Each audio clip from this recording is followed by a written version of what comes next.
Hello, everyone, and welcome back to the Down Syndrome Center podcast. As always, I am your host, Dr. Kishore Volodi, and today we will be continuing our podcast that we started last time with Dr. Seth Keller looking at dementia in Down syndrome.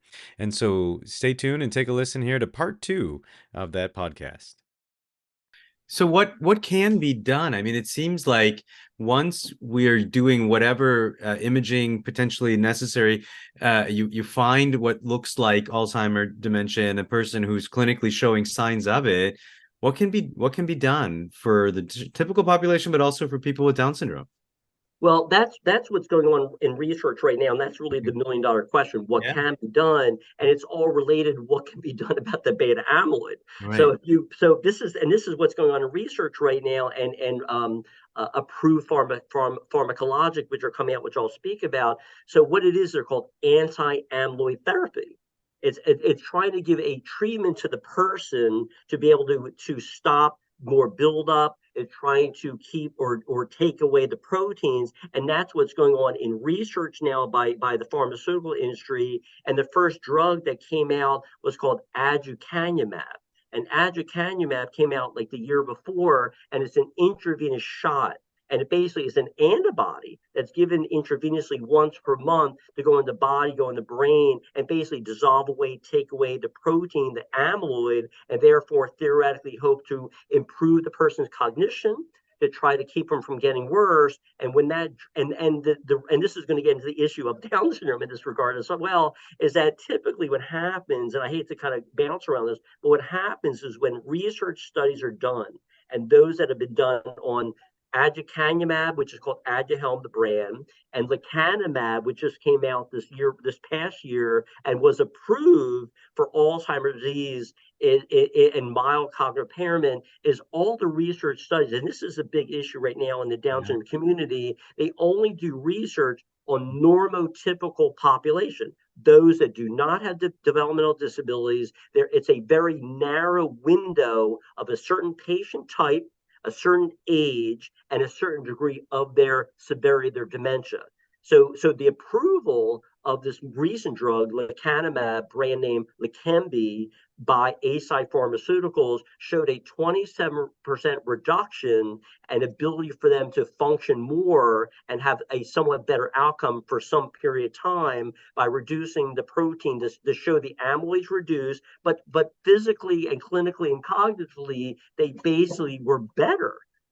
But it was not done on people with Down syndrome. So the Mm. big controversy, Kishore, which is with this, we can certainly get into this in a big way because that's what I'm involved Yeah. in now. Is so what? Why can't people with Down syndrome now get this drug? And it should be equally effective and all that. So that's that. Oh, let's leave it at that, and I can just jump on that as the next starting point if you like. I would love to. I think that that's such an important topic that if people with Down syndrome are not being represented in these studies, on the one hand, does it mean that they won't be able to get the medication afterwards when it does come out? But on the other hand, what if there are unique side effects that we see in people with Down syndrome that we don't even know about because they weren't part of these study trials? So I'd love to hear your perspective on those things. That's huge because that's what's going on right now, hot off the presses. This is actually hot now on the issue area. So basically, what happens when these antibodies are given to someone and the amyloid is reduced, taken out of the brain, there are side effects. And the side effects, the consequences are these abnormal change in the brain of potentially small, what are called microhemorrhages, little bleeding spots in the brain, as well as possibly of swelling. And the acronym for that is ARIA, ARIA. So ARIA is these amyloid related imaging abnormalities by the radiologist on an MRI. And some of them could be substantial. Some of them, in most regards, are inconsequential, but it is a side effect. And that is one of the underlying so-called side effects of giving these drugs on the MRI imaging. And the reason why this is so relevant for everyone, and in particular for people with Down syndrome, because historically there's a higher risk of amyloid related bleeding complication in the lifespan of somebody with Down syndrome Mm. as another one of these things that people with Down syndrome seem to be more highly prevalent to get. So historically, they might have a higher risk anyway without getting a shot, with getting a drug. So therefore, now if they're at higher risk historically in those with Down syndrome, does that mean that if we now give them this type of new treatment, does that mean they're at a higher risk? Because when they do give these drugs, these ones that are now coming out, and they first what they do is they do what are called safety trials. And this is before they see if it even works. The safety trial, they start giving it to the person at a certain amount, a dosage.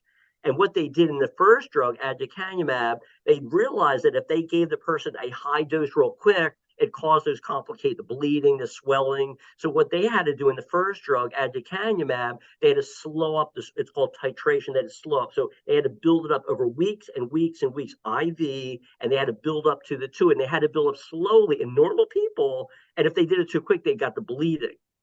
So what would that happen in someone with Down syndrome? Would they have to titrate slower? They'd be a little quicker. And because of these uncertainties inherent within people with Down syndrome, there's this whole question of, is it even safe to give it to them, or what's the right dosage for them? And the other question is the timing of it. Because right now, the timing of it is right now in people who have Alzheimer's disease, most people don't go in to be checked until they have a problem. Mhm. Like you and I, we know you have a problem, you go in, but because, and this is really such a very interesting thing, but in people with Down syndrome, because we know that at age 20, 30, and 40, the protein's building up, building up, building up. So maybe, just maybe, that maybe they should actually get treated when they're 20 years old. Maybe they should get treated at 30. So when you start thinking about treating them when they first have symptoms in their 40s and 50s, when they're already there, it might be too late and higher risk.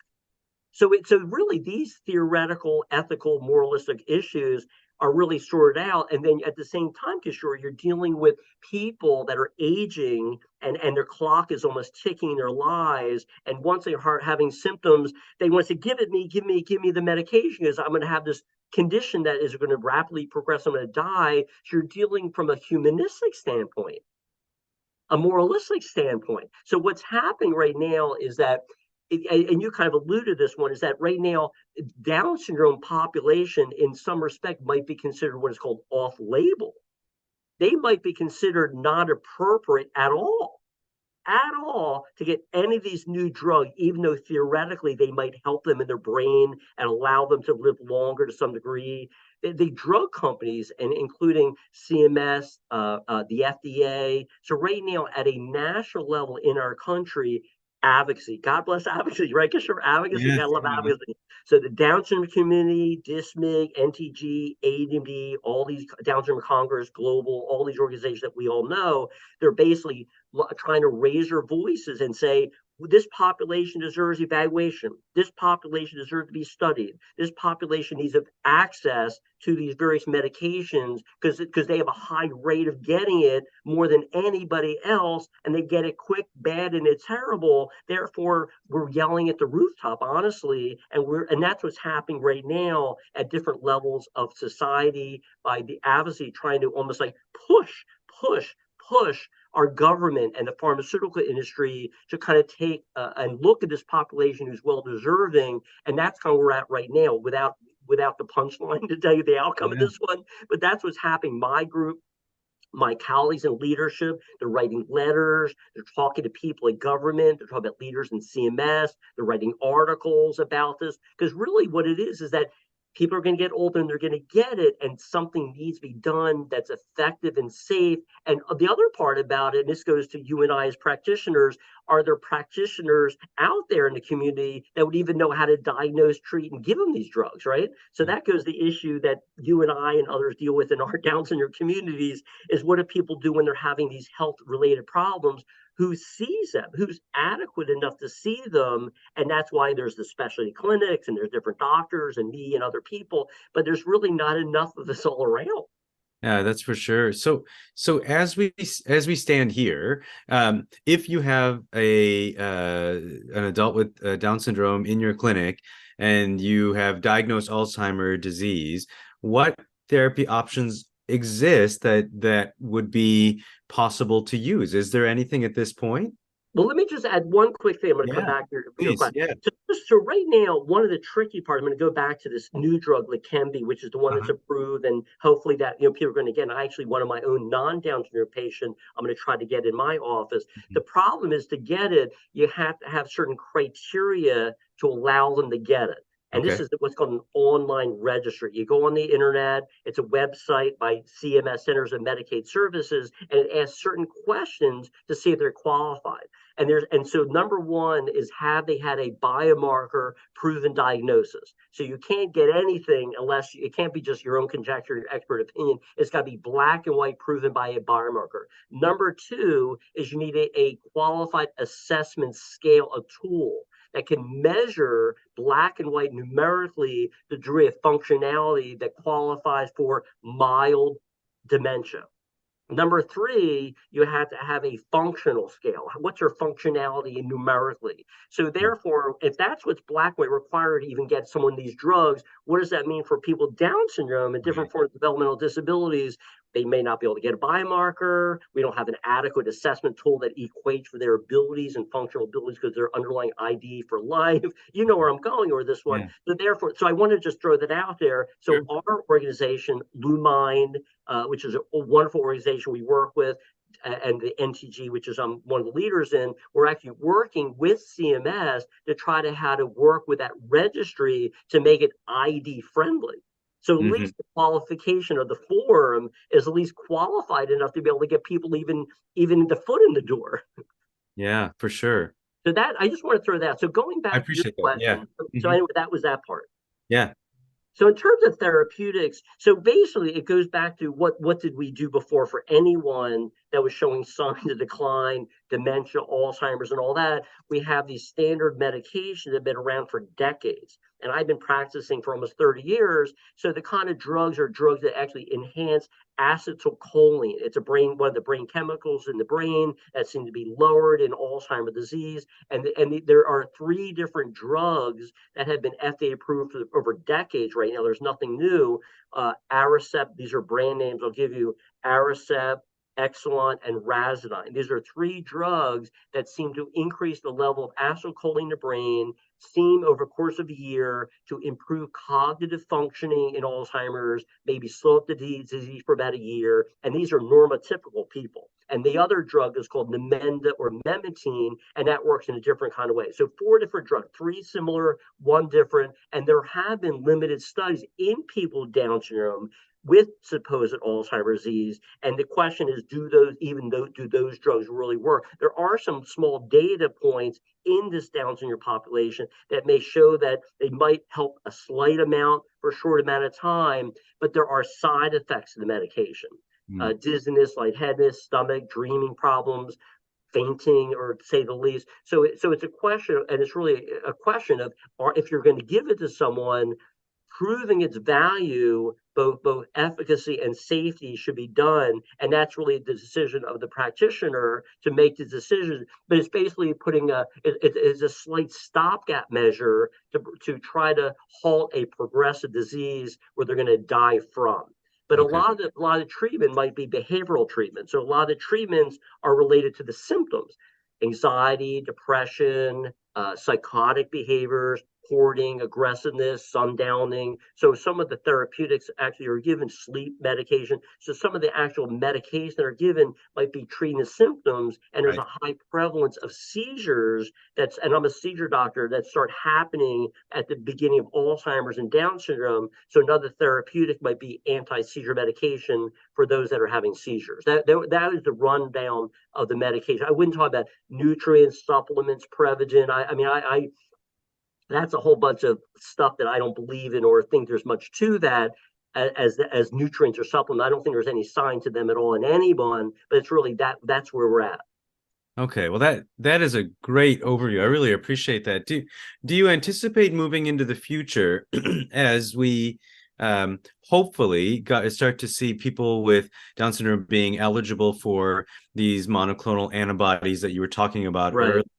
Um, do you see that as the future for treatment, even for people with Down syndrome, or are there other things I on think the? it's inevitable. I mean, I Yeah. think my answer is absolutely yes. I think Okay. it's inevitable. I can't imagine because it is still Alzheimer's disease. So Yes. Alzheimer's disease is now showing benefit by these anti-amyloid medication. To me, it's not really a question if, it's a matter of when, and when should they start getting treated, and how, what's the dosing, what's the time period, what's the risk, what's the assessment, and that's really, I think, it's inevitability, and what's the accuracy of being able to diagnose Alzheimer's and Down syndrome with a biomarker.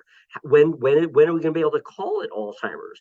Before they get symptoms, when they get symptoms, and that's really what's happening now in research. And we're blessed because we have a number of amazing researchers in the Alzheimer Down syndrome community, not only in the United States but around the world, who work together and they collaborate and they do this. We get information from them, and I'm not a researcher. I'm a basic neurologist who kind of loves to be able to have our experts and our friends to do that. And I'm living by their words. And I do believe that we're going to have the accuracy of a biomarker in the next year or so to be black and white for Down syndrome, and definitely all the work about people starting to get in research trials of people with Down syndrome, of these various medications. And it's a matter of putting the pressure on the pharmaceutical industry to invest in this population. And as a seizure doctor, I treat a lot of people with developmental disabilities that have conditions what's called like Lennox-Gastaut and Dravet syndrome. And there are pharmaceutical companies who invest billions and millions of dollars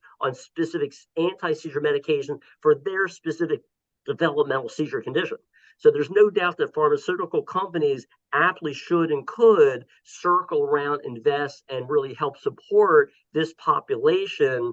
But they have to be like anybody else, as we all know. You got to get them, you got to push on them, you got to really entice them, and that's what we're all trying to do.